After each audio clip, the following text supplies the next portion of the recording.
because I wanted to indicate that slavery is a system built on violence. And so, since the colony of Berbice was built along the river Berbice, and of course the Kanji River, I thought that by blood on the river, I could reference both the fact that this was a rebellion that was violently put down, and of course it was a violent rebellion, as all rebellions are, but also that slavery itself is a system built on violence, and that includes blood, obviously. So I thought Blood on the River sort of was a very comprehensive title.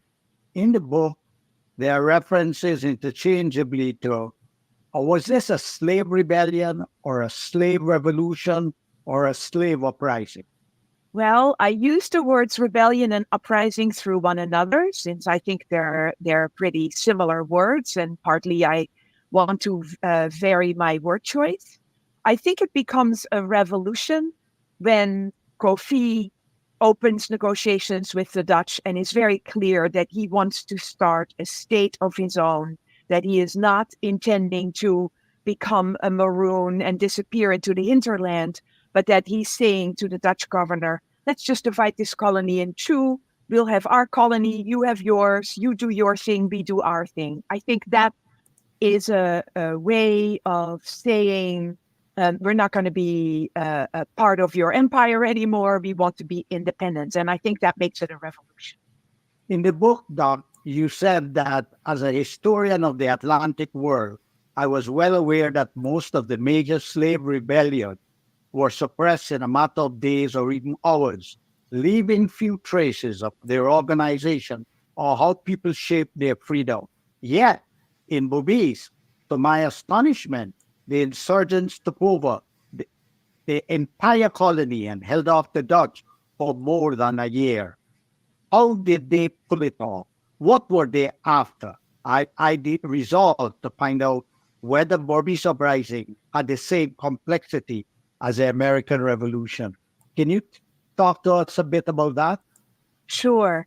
I came to the work on Berbice after I had written a book on the American Revolution, and I was very interested in the American Revolution as an historical event in which people very much disagreed about what they wanted life after the revolution to look like, where some people supported the Patriots, some people supported the British, many people wanted to stay neutral, they didn't want to be a part of it. And so when I came across all these records about the rebellion in Berbice, I was thinking, given that this is such an unusually long rebellion of enslaved people, would it be as complicated as the American Revolution? Because people always think that slave revolts were simple. People wanted freedom. And so, they just fought for freedom. But of course, no rebellion is ever simple. They're super complicated, and slave rebellions are no exception. And so I wanted to see how that worked out in Berbice, but I also wanted to make a pitch for saying rebellions in their own separate category. They're like every other rebellion and revolution. People fight with each other. They disagree over what emancipation should look like. They disagree over how they want to reach independence. Some people don't want to participate at all. Some people fought on the side of the Dutch.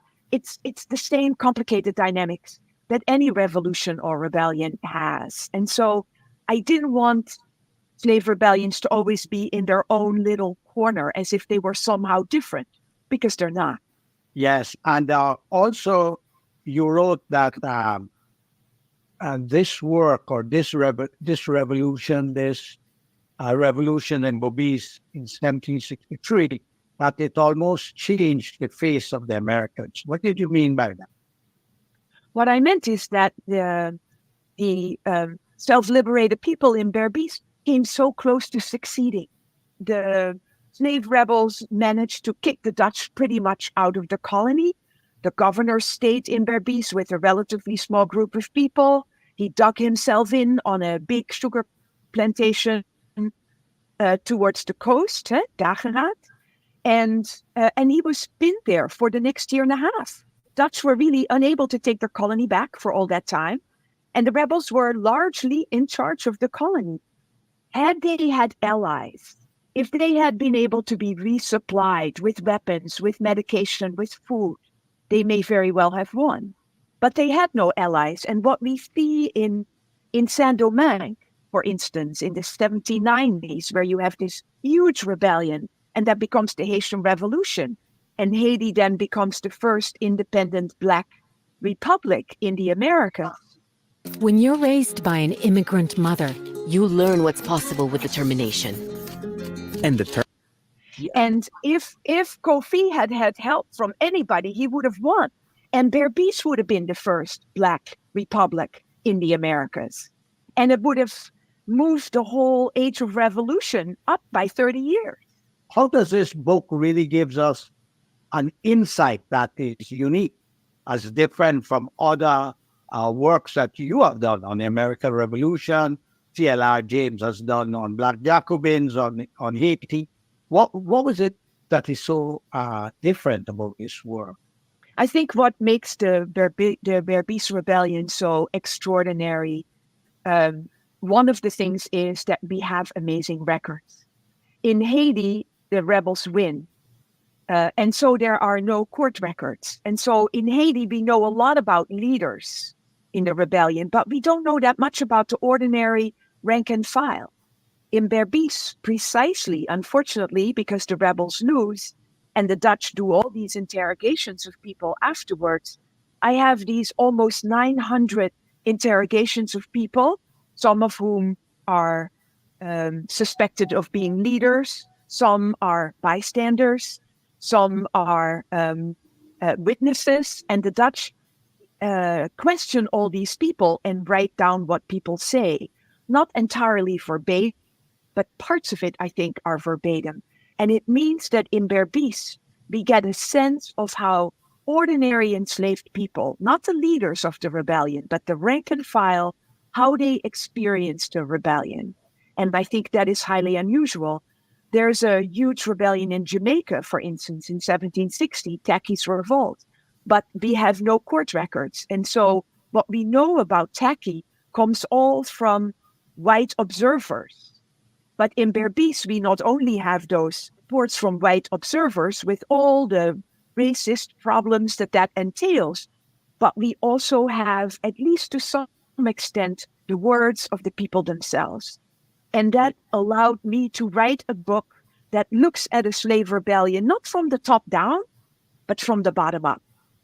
This is very interesting because you did say that few sources in the 18th century in which enslaved people actually speak. I like that. Their voices were captured in Old Dutch. That, one of the outstanding aspects of your work is your sources. 900 transcripts, day-to-day accounts, as you rightly pointed out just now. And that makes your work, probably on the Berbice rebellion or revolution, it makes your work the authoritative work on this revolution. You have the Daily Journal of the Colonial Governor, reams of European correspondence, 500 handwritten pages of slaves' interrogation. But what I find interesting, and I'd like you to talk about, is letters of the rebelling ex-slaves had written to the authority. Yes. And so that's another unusual thing about this rebellion, that we have letters that rebel leader Kofi wrote to the Dutch governor in the summer of 1763, when he is trying, I think, to either end a rebellion without further bloodshed by negotiating with the Dutch, or maybe he's just trying to gain time. But I think he's actually sincere. And he has an enslaved man write these letters for him. And then there's a second set of letters a couple of months later. Now, you also said that the enslaved Bobicians were among the most oppressed people in the Atlantic world. Can you talk a bit about that? It's always difficult to sort of rank slavery, because slavery is an awful institution no matter where it happens. But Berbice is a colony that is still very much in development. And so I think whenever economies are still taking off, exploitation is greatest.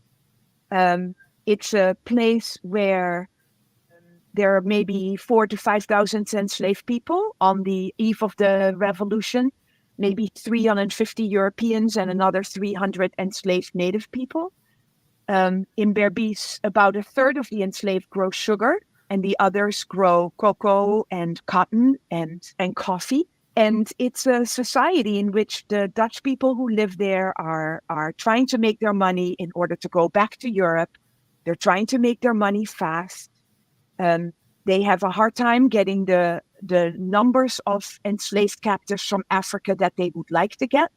So they're exploiting the people that they have, I think, to the max. And it's a very tough place to be enslaved. What I find fascinating out of the book is that you give these two perspectives, the one from below and the one from above.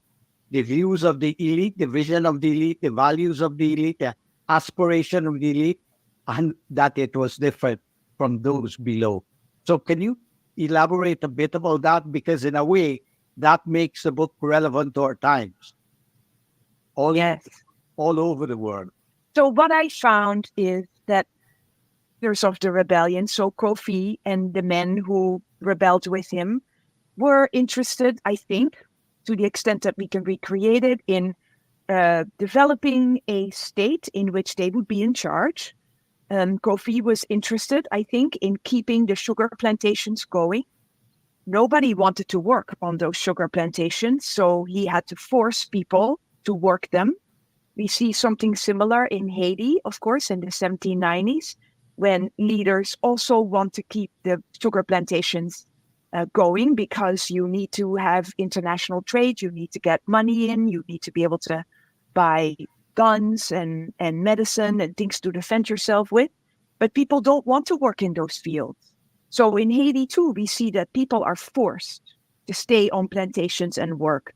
And we see that in Berbice, too, that Kofi, in order to think of creating a viable state, he wants to be part of this Atlantic economy that is based on forced plantation labor. And what I found too is that there were quite a few people in Berbice who, even though they wanted to be free, were not keen to be a part of the rebellion. And I think they're not eager to be a part of the rebellion because they did not agree with that vision that Kofi had. They did not want to be part of an Atlantic economy. They did not want to be forced into the fields.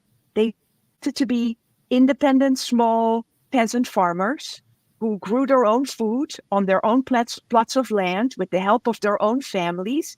And they wanted to be autonomous in the sense of providing for themselves. You know, this is extremely interesting. I mean, it's interesting from two perspectives. When slavery was abolished in Guyana in the mid-19th century, that's exactly what happened. The slaves took their 9 pounds, they pooled it together, and they bought up whole plantation and tried to start a peasant economy, a viable peasant economy, a cash crop economy that was totally sabotaged with the hope by the hierarchy of the time, the British colonials, with the hope that the slaves will go back to the plantation. So then after they gave up on that, they went and brought indentured laborers from China, from India, from Madeira, and so forth, to work on the plantations. And they learned from it. After indentureship contract came to an end in 5 years, they offered plots of land near to the plantation so that the Indians, for example, could stay if they wanted, or take the ticket and go back to India. And that's how a lot of them did, because they wanted to have labor next to the plantation. That's number one. And that's very interesting. But bringing it up to the relevance of our time is the role of local government. And I have found that in the Caribbean. Very good evening, people, and welcome to Politics 101. Early start today, early start today. Wherever you're joining us from, those of you who are here early, welcome. We came in with an interview there with Professor Cars who has written this book on the 1763 revolution. We all know it as Coffee Revolution. And I think more and more Guyanese have become aware of that moment, largely because we have a monument to coffee in Georgetown, and there is still some memory in succeeding generations. But we still, as Guyanese, have not, even those of us who have read about the revolution, have in some instances studied what is available, we still are not as informed as we should on that moment. I like to tell my students about the age of revolution, the latter part of the 18th century, the great revolutions of the time, the 1763 revolution, the 1776 American Revolution, the French Revolution, and of course the Haitian Revolution of 1804. If you read Western textbook, they talk about the French Revolution and the American Revolution. They don't talk about the Haitian Revolution or the 1763 Revolution. And when you do Black studies, and I do teach in a Black studies department, we talk and we study the Haitian Revolution, but not the Bourbis Revolution, the 1763 Revolution. And so Professor Cars has written this book. It's called Blood on the River. And it's been making waves because I think it has opened the eyes of the world to a moment that we have glossed over or we have ignored. And Professor Cars is in Guyana. She is going to be making a presentation at the Theatre Guild on Saturday at 5 p.m. There's going to be an exhibition before. And it's an event that we encourage as many Guyanese as possible to attend because it is going to be riveting. First of all, we think of Guyana today as being world, part of the world. And we attribute that to, of course, oil and gas. But we have been part of the world revolution, dating back to 1763. And so what Professor Cars has done is that she has inserted Guyana into a larger tapestry of world history. And she has done that by going to Holland, where she's from, and getting hold of transcripts, records, because the Dutch kept the records. One of the things that happens when a revolution fails, as they would say, or is inconclusive, there are inquiries. The Dutch was able to take back Bourbis after more than a year. And they have inquiries, they have trials, and all these are recorded in Dutch, of course. And Professor Cars was able to go into the archives, dig them up, and put them in this book, Blood on the River. And she's going to be in Guyana. She visited Guyana while she was doing her research. She went to the site of the revolution in Bourbis. And so she's going to be there for this event.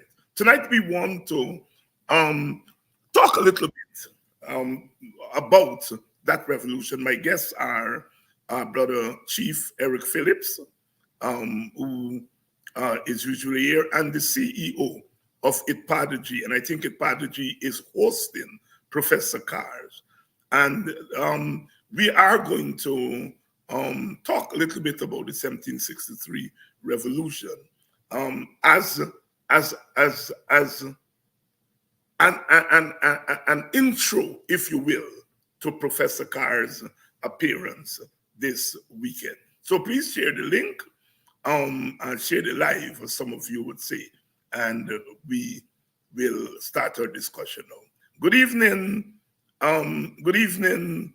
Sister Olive. Brother Eric is going to join us momentarily. Good evening, Sister Olive. You're muted.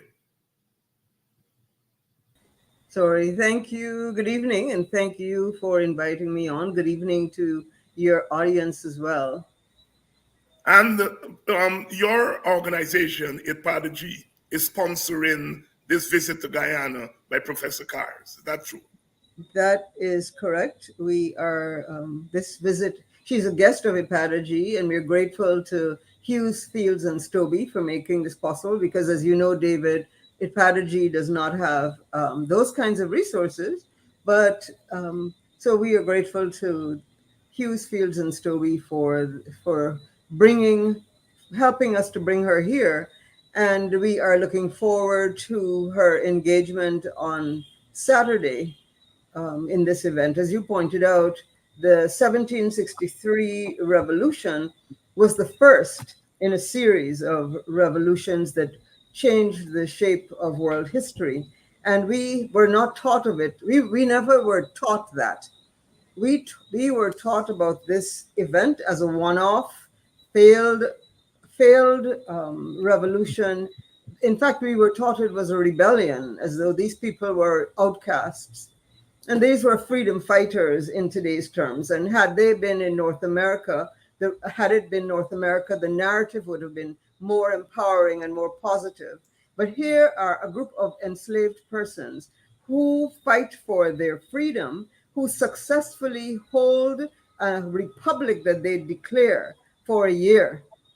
And the only reason that they are defeated is because the Dutch, they are able to bring in a coalition of European troops, and they're able to, through their alliances with the indigenous people, the Amerindian people, they're able to sort of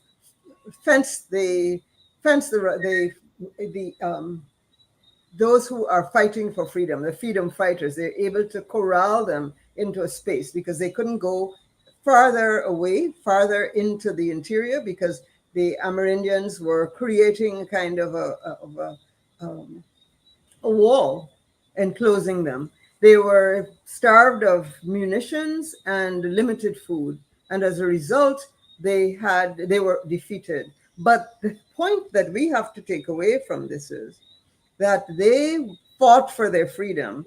They used diplomacy for a long time. Kofi, or Kofi, as we should begin to call him, because that is his Akan name, an Akan man born on a Friday. He engaged the Dutch, as Paul Tennessee was saying in that tape you just played, in letters, engaging them diplomatically and establishing relationships that ought to have led to the creation of relationship in terms of trade, and therefore the permanency of this Berbice Republic that he envisioned. A lot of what we've learned in this process is the skills that African warriors, people who were militarily trained before they were enslaved, brought to this fight. And Professor Cars will speak to that. These were not just persons who were wildly marauding as rebels.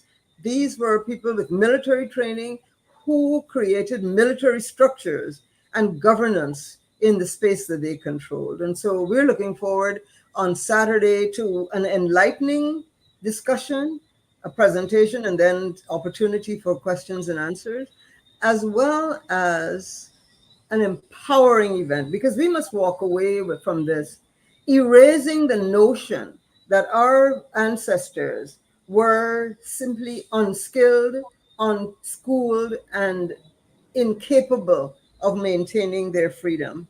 They were overpowered by hundreds of Europeans who had munitions, who were better fed, and fully equipped to win a fight. It was an uneven battle, but for 1 year, they held the Europeans off, the Dutch off.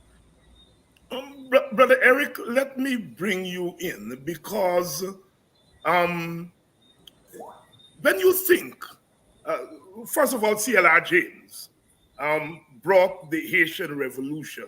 Yeah, Black Jacobins. Yeah. In the Black Jacobins, one of the outstanding books that have come out of our Caribbean, that he humanized that revolution, put that revolution in its larger global context. And in some regard, Professor Cars has done that. I'm in no way equating or comparing Professor Charles to C.L.R. James, because C.L.R. James is in a category by himself. But the book does the same thing. Now, the three of us here are Guyanese. Our audience is mostly Guyanese. And think what it means to, as Guyanese, come to the understanding, Eric and Olive, that we were so close to being the place that gave the world its first Black republic. Before Haiti, yeah. Before Haiti. Speak to that, Eric, in terms of what it means first for African people, because there is a narrative in Guyana that we were slaves, we were stupid, we made bad choices, and so forth. Now, they don't say it as raw as I'm saying it, but they insinuate that, and so forth. Speak about the importance of that moment, because there are several stories here. There is the European story, which is that the revolution, the rebellion was defeated. But the other story, and that is what I want you to speak to, Eric, is that they governed the state. Kofi and his compatriots governed the state for more than a year. And what has come out as you read this book is that they knew something about statecraft. Eric, over to you. Good night, Olive. Good night, Chief. Yes, indeed, as Olive indicated, they had a structure, they had a governance structure. Kofi and Atta knew exactly what they wanted. Of course, Professor Kors also indicated that the type of state Kofi wanted, many of the freed Africans who were fighting with him didn't want it, because he was actually mirroring the Dutch state, continuing slavery in a sense to grow crops to trade. But he had a plan. He was very structured. He had an army. The army had different levels. And of course, they wrote letters to the governor.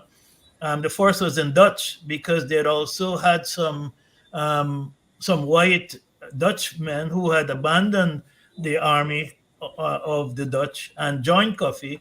There were 28 of them, I think. And so the first letter was written in Dutch. But he knew what he wanted. It's the first ever recorded history of shared governance. He was promoting shared governance. He said, you govern your half, I'll govern mine half. What was also very instrumental in this is because they were not successful, partly because the indigenous people, especially the Caribs, blocked them from getting to Essequibo and Demerara. And indeed, that was the most significant part of it. There were internal battles, of course, because you had Africans who had just come from Africa. Kofi was one. You had Creoles who were born in Berbice. And then you had this mixture of white folks who were part of the army. So the hidden story here is that we would have been the first republic had it not been for deception, had it not been for the Caribs blocking them from going Demerara, Essequibo, and had it not been for internal struggles. Some of it had to do with Atta attacking when he shouldn't have. And of course, that broke the strategy that Kofi was pursuing, which was to peacefully negotiate, diplomatically negotiate, that got trumped. But we would have been the first free Black republic. It's hidden in history because they don't want to tell people what the Dutch did. The Dutch were very brutal. 1,800 Africans died during 1763. 40 white folks died. and it's how they died and what they did with them in terms of burning them alive, breaking them at the rack. It just showed Dutch brutality, but they didn't really put that into the public domain because they didn't want that part of history to be part of this general era of revolution. So you talk. I mean, 1823 was another significant revolution in Guyana, where our folks were organized. They were organized through the church. So every time we had a revolution, there was organization, there was structure, there was governance, whether it was in 1763 or 1823. And it's a pity that we weren't the first Black Republic because we would have been very different today. There would have been no indentureship. Guyana would have been extraordinarily different. And we, as people of African descent, would be controlling all this oil together with our indigenous people. So history, that was really a severe blow in history for us. Sister Olive and Eric, let me, and I want to press us on this point because people point to it as a weakness of the revolution, and that is the strategies. Kofi's strategy, which was to integrate the new colony in the existing status quo. Right. And then the others who wanted a clean break with the colonial thing. Now, fast forward to independence, and the same conversation. As a new country, is Guyana, is Jamaica, is Trinidad and Tobago. The Federation. Yes. Are we going to work within the neo-colonialist framework, or are we going to do as the revolutionaries of that time said, make a clean break with colonialism and so forth? In the end, here we are today in 2024. In a sense, I think we have come full circle from 1763 to find a way of balancing existing within the larger global framework of capitalism and so forth, while pursuing nationalism. I think we are at that moment where... Well, again, David, if you look at Haiti, they took the different route. Yes. And the West punished them since then until today. Thank you. Thank you. Yeah. What Kofi was trying to do was to integrate within the system and even using some of their architectures to maintain the status quo. We're at the same point today. Because of oil, it's become more difficult. Yes. The geopolitics has changed. There's so much at stake that we are being integrated into an architecture that doesn't benefit us. And therefore, the other option is partition. And those discussions have been going on for quite a while because we inherited the winner-take-all architecture, which imprisons us. Because at emancipation, we had 80,000 freed Africans. And over 238,000 Indians came here, 75,000 went back. So there were twice as many Indians here, plus Portuguese, plus Chinese, plus us. And since we were not paid, we had no generational wealth. And since the white infrastructure supported the Portuguese and Chinese, we were pushed to the bottom of the ladder, which is where we are today. So we've integrated. And where we are today, Haiti took a different option, and geopolitics has changed. Right. Olive, I want you to comment on that thing, on that subject, the subject of the choices or the choice that Kofi had. Yeah. I want you to elaborate on that because it is pivotal in putting Kofi and the revolution in its proper context. Precisely. And let me just take a moment, David, to push back on one notion that I think we share. It's almost a knee-jerk thing. We have to make it very clear that the Berbice Republic was the first republic in the Western Hemisphere. Yes. Whether it lasted a day or a year. Or and so 10 we months. need to change that narrative. The Berbice Republic was the first republic in the Western Hemisphere, and it was started by people of African descent.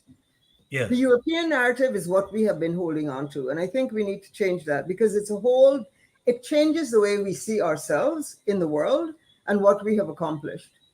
So I think that in reading the book, and we have had a group reading the book for the last several months. We meet every Thursday and we follow up on this book. And in reading the book, one of the things that struck me is that I saw what Kofi was doing was trying to thread a very difficult situation, right?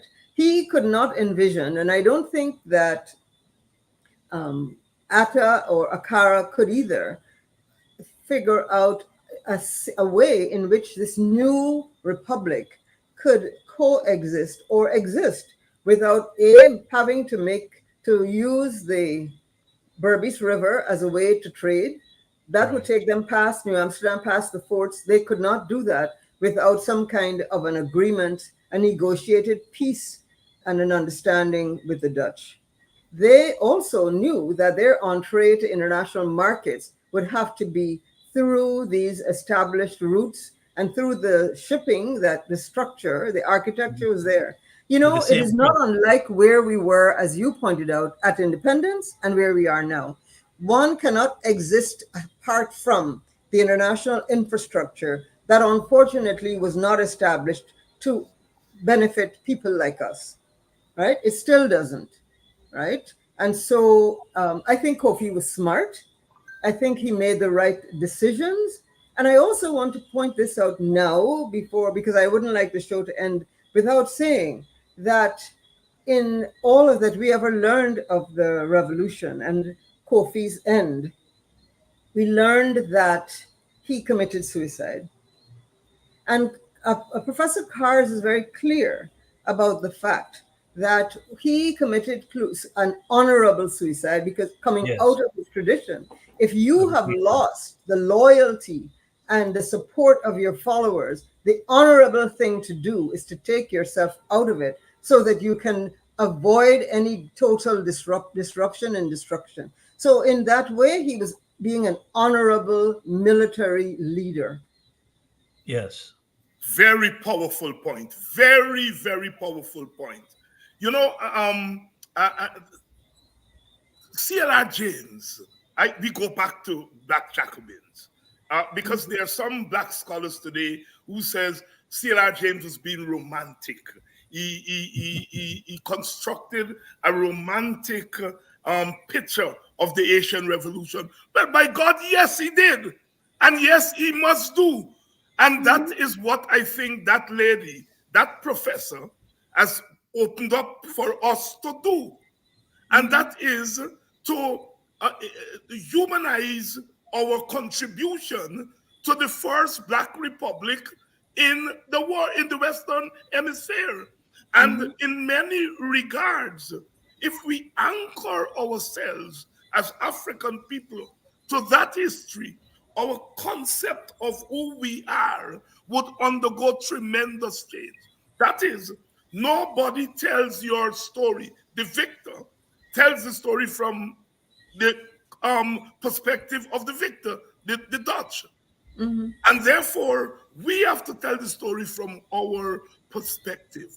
Absolutely. And this whole notion, Olive, thank you very much. This whole notion that it was a failed rebellion, that has lived with me throughout my life, because from a small boy, I would listen to the historians talk about the revolution. And I would always hear David Burnham didn't see it as a failed revolution. If not, he wouldn't have made Kofi his national hero. Exactly, national hero. Exactly. But you know, there's one other point that I'd like to make. And this is my own personal belief based on my reading of history. It is not widely known, because I know that I only discovered this when I was a student. I actually had the opportunity to study at the University of Madrid in Spain. And when I went there, I learned that the Moors, or Africans, had conquered that part of Europe, the Iberian Peninsula, and had made inroads into Northern Europe. And 700 years. 700 years. Now, so the exposure that Europeans had to people from the African continent was through that conquest. In that conquest, the Africans brought to Europe universities. They brought street Hospitals, hospitals. They brought sanitation, street lights, sanitation. I mean, architecture. structured architecture. That when you visit southern Spain and Portugal and parts Yeah. of southern Italy, you're amazed by what Africans did. So their Yeah, that's exposure to 1400. This Africans, since 1450, around that 1492, just yeah, well in the late 1400s. So 100. it is not, and these Africans were mariners. These are people who knew the sea. And if we go back to Van Sertima, they had traversed the Atlantic centuries, millennia Olive, before the there's a Europeans. claim that Columbus was brought here. He had 4 Moors. This Listen, lady who is at the Stabroek News, I'm forgetting the name, the historian, she actually wrote an And article. Benjamin, Anna Benjamin. Anna Benjamin. Mhm. But But I let want me to add finish my something to what point, both of please. you have been saying. Eric, let Finish, me finish Olive. this one point. Eric, I'm trying to let her tie finish this the point. together. Yeah. I'm tying this together. What I'm saying is that this is their exposure. They saw Africans as skilled, knowledgeable persons who really ignited the Renaissance of Europe. Because the Renaissance takes place when you look at the Yes. timeline, right? So they knew who Africans were. When they decided to traverse, to leave Europe and to do this grand discovery, it is interesting. This occurs in 1492, after Africans had already done what they did. Right. They selected Africans to be enslaved, to work, to be workers for them, because they knew the work that Africans could do. And the That's the intellectual story. We property need we to had. start this. Yes, they knew. And so that is why they went to Africa, because of the skills they knew they could find there. So sorry, I had to tell that whole story. No, you're right. But let me tell you something else. I mean, Olive, I'm glad we've repositioned that this was the first Black Republic, because what is going on is that we've been repositioned out to history. Precisely. The 1823 was the first nonviolent revolution in terms of the church and people, Africans who are again organized through the church, who are again educated. Mhm. And then Damon in 1838, right? That was another peaceful demonstration. So if you look at Guyanese history, we had 3 major events that have been copied by others. I mean, Damon was way before Mahatma Gandhi. He waved the white flag. He fought colonialism peacefully, right? Mhm. 1823. That was the most nonviolent revolution because the church influenced them, and instead of wanting to kill, they wanted to negotiate for their rights. Like the So civil rights movement. Mhm. right. So coffee was about freedom, was about rights, about independence. Same thing with 1823, it was about rights. Same thing with Damon, it was about rights. And if you were to read any history book, you would not see Guyana featuring like that. It's always Bossa or 1831 Baptist War. We have to, as Guyanese, to rewrite this history. We No one else absolutely can have do it. to. No one else can do it. And David, please allow me just one more point. no, go right ahead. It's your Yeah. show. So I had a really amazing conversation with Professor Cars yesterday, and in that conversation, she mentioned to me that there's a Guyanese gentleman who has written his dissertation on slavery and hydrology, slavery and the hydrological, Yep. the hydraulics Peace.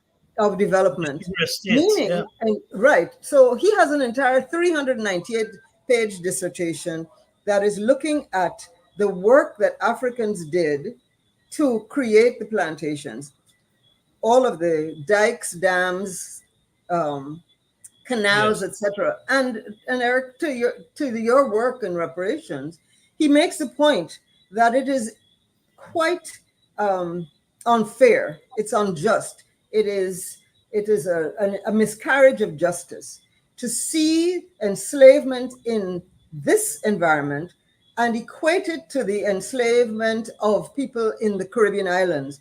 They Right. were not confronted with the environment that our ancestors had to deal with. They Olive, did let not me add have one to. point to that because you're right. If you add Barbados, Jamaica, Trinidad, and all the islands together, they cleared 8,000 square miles. We cleared 15,000 square miles of swamp and with all sorts of things, and that's been lost. We And cleared not twice only as did we much in clear it, Guyana as we all did the the other English islands combined. we did the engineering work. The engineering work that created the space that we live in today. And every time I pass a coker, I think to myself of my ancestors and what it took to do that work. And to be now today ignored, to have But our you see the history quality, you see erased. the quality of the work that's going on. But Olive, to your point on David, there's been a conspiracy of silence on our history. 1823 bicentennial ended on the 20th of August. If that was to happen in Jamaica or Barbados, there would have been a year of incredible events. Nothing happened again of any significance because the government does not want African Guyanese to know their history, to They know their don't. greatness, starting with 1763, where you're using diplomacy to form the first republic, and where you use the process of shared governance. And as Olive is right, Kofi realized that in order to succeed, he had to have peace with them to get trading rights. I mean, look what happened with bauxite. We nationalized it and they took away the markets. And he also had to maintain the plantation the way it is because he needed crops. And coffee was a crop. So all of the decisions Kofi made, if you look at them strategically, he was a thought leader. He He was. recognized that it was not sustainable any other route. Mm-hmm. It was In not. case you're just joining us, we had an early start tonight because I have another program later on in the evening. So we started at 6:30. We are discussing the 1763 revolution against the backdrop of a book that is written by Professor Margarine Cars. Um, uh, the book is called Blood on the River, and she had access to original documentations, um, testimonies from those who were captured by the Dutch. And she went into the Dutch archives and she's written this path breaking book, Blood on the River. And she's visiting Guyana and she would be making a presentation, a public presentation on Saturday at 5 p.m. at the Theatre Guild. And you are in Guyana, please make every effort to go there. Of course, there's limited seating, so try to get there as early as you can. But Olive, It holds 300, so it's very limited. All of you may have to move it, get a big tent, and take it to Parade Ground or something. I assume you all would be streaming it live, Olive. David, we want to fill the house. We want to fill the house.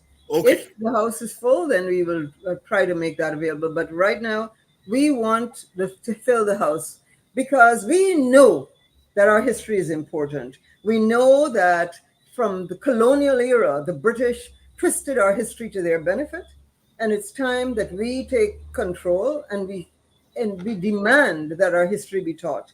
And so we need a show of force. We need people to turn out in their numbers to make it clear that African Guyanese are interested in their history. They want to learn more. And so that number is, but yes, it'd be great to have people online. It's better to have people in I person. hope that this event by you, and I congratulate Ipadaji on this, will catalyze our young people. The archives in Den Haag, where she got all these documents, I visited it for a week last year. There is so much more additional stuff there for our young people to do PhDs and to do new work, especially in the light of repositioning that we were the first Black republic. Yeah. The Dutch looked at this as a business. So if they sent a gallon of water, it's in the book. And one of the things I wanted to do, I'm in Brazil right now for reparations, Olive. The Dutch brought enslaved Africans to Guyana before they took them to Suriname. So I wanted to know what tribes she found in the archives, because it would be the same tribes that went to Suriname. And we are blood brothers and sisters with Surinamese, but we're disconnected. So we need to get that connection as to which are the tribes that came to Guyana because they came here first before the Dutch took them to Suriname. And you know, that history, there's a lot of the earlier history that's still fairly shrouded. We need to, and we were discussing that as well. The Dutch first, David? No, you go ahead. Go ahead, Olive. The Dutch first really came to this area in the Northwest and Orinoco area in the late 1500s, because they started to make inroads into the Portuguese and Spanish slave trade in the late 1500s. And so they were already bringing enslaved people to Brazil and then onto the northern coast of South America. So they using Curacao as a hub. Right. And so they were in Pomeroon really before they were in Berbice. So we are still working on that dates. We know for a fact that the first enslaved persons came here in 1627. We know that. But we also feel very strongly that there were perhaps enslaved people here in the late 1500s. In the late 1500s. When you look at because they were trading coffee and so on, yes, they were trading with Amerindians, they traded annatto, but they were also here, they built a fort. They did not sweat to build that fort. So we think that we'd like to do some work to find out more. In addition to having the lecture on Saturday, Ipadaji is also mounting a very extensive exhibit. Extensive in that it varies in the kinds of artifacts and artwork that we will have that capture the essence of 1763 and that tell the story.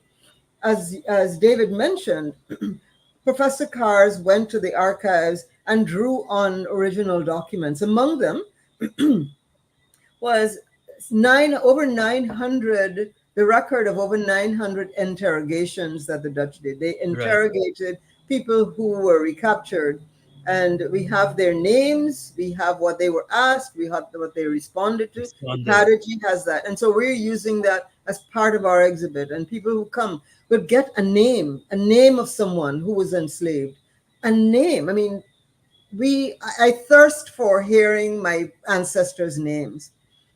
We are bringing to life persons who were pushed aside as nothing, people who built this country and made Europeans wealthy. We will know their names now, more and more of their names, and we must know their names and call on them. Call their names. The 1823, when they had the court trials, they have a lot of work there too, a lot of names in the Council of World Mission in SOAS Library. But I want to bring a point which we don't talk about because we are caught up in this geopolitics. A lot of the slave owners in Guyana were Jewish. We run away from that. Who was Abraham Van Peer? We keep looking at the surnames, and the surnames trigger different thoughts because the surnames don't give you an identity. But Abraham does. Abraham does. Daniel Picot, who came from Suriname to fight coffee, I have a photograph of him. They gave it to me in Heidelberg. He was Jewish. Vance, look at the last name, Tim Hoggenheim. That's a Jewish name. I would say that 40% of the slave owners in Guyana were Jewish. And also, you should realize that Guyana almost became the Jewish state. 2/3 of Guyana almost became the Jewish state. So there's this other history that is hidden because the Jews had a lot of slaves in Tobago. That was their hub. And they were chased out to Brazil, they chased out to Suriname. But there's another big story there of history to let us understand how history repeats itself because Janet Jagan was Jewish. There's a whole nother circle. That's amazing. That's so amazing. And it just says, it begs for our young people to understand the importance of knowing your history, because not only to avoid repeating it, but to demand what is just, to demand what is due to you.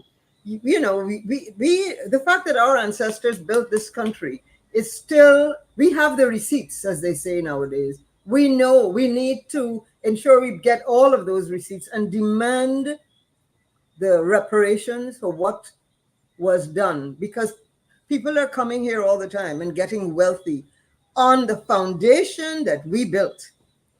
You know, Olive, you talk about Coffee's organization. We saw it in 1823. The village movement was very well organized and thought through. Yes, So yes. there's this theme throughout people of African descent in Guyana. What we've done, the intellectual property, the Eric, it thinking, the started, thought leadership. we showed them in Europe what we were capable of. Yes, with the Showed Moors. them in Europe. And Once we go back there. we, in case you're just joining us, we started early tonight because I will have to leave just now. Vincent Alexander and I are on another program doing battle with those who would like to bury African Guyanese history. and we are going there to, as we would say in Jamaican parlance, to manners them. So, this discussion, as you all are testifying in the comments here, is riveting. Again, the discussion is on the 1763 revolution. The big takeaway from this program tonight, thanks to Olive Sampson, is that given everything that we now know, based on a book that is written by a Dutch-born professor, Professor Carr, who's visiting Guyana. The book is called Blood on the River. Given everything that we have read in that book, and that book is based on original documents. So we're not making this up. We have concluded, thanks to Olive Sampson, that the 1763 revolution represented the first Black Republic. The first Black Republic in the so-called Americas, because those revolutionaries held the colony and governed the colony for over a year. And that they were... And David, almost 40% of them died. That is Yes. a sacrifice. Right. 1,800 died. They made. No. Professor Cards is making a presentation at the Theatre Guild in Georgetown, North Georgetown, on Saturday at 5 p.m. Those of you who are in the vicinity or even from afar, please try to attend. 4 o'clock. 4 o'clock, the exhibition, 5 and then 5 o'clock, she's going to make our presentation. And we are going to continue this discussion next week, Wednesday. As we say, Wednesday is African Day on Politics 101. And we are going to continue this conversation because we're onto something here that is important. Identity is important, and your identity comes from what you identify with. What you identify with. And we are beginning this new narrative here on this program that we as African Guyanese are identified with the first Black Republic. The first David, we were the first builders of society in the Caribbean, the village movement. The village movement, which you Sequoians call world history. So, Olive, Eric, thank you very much. We have to leave it here. And here's hoping that on Saturday, we have a full house and we have a very rich discussion. We come back here next Wednesday to continue this discussion about the first Black Republic in the African diaspora. Thank you all very much. Thank you so much. Bye. Good seeing you, Olive. Good. David, take care. And thank you, the audience, for some of you came on early and some of you came on late. But next week, we'll continue this conversation. Those of you who are interested, Vincent Alexander and I would be on GlobeSpan in a couple of minutes. So we may see some of you over there. But tomorrow, I'll be back here with another edition of Politics 101. Stay woke. Stay woke.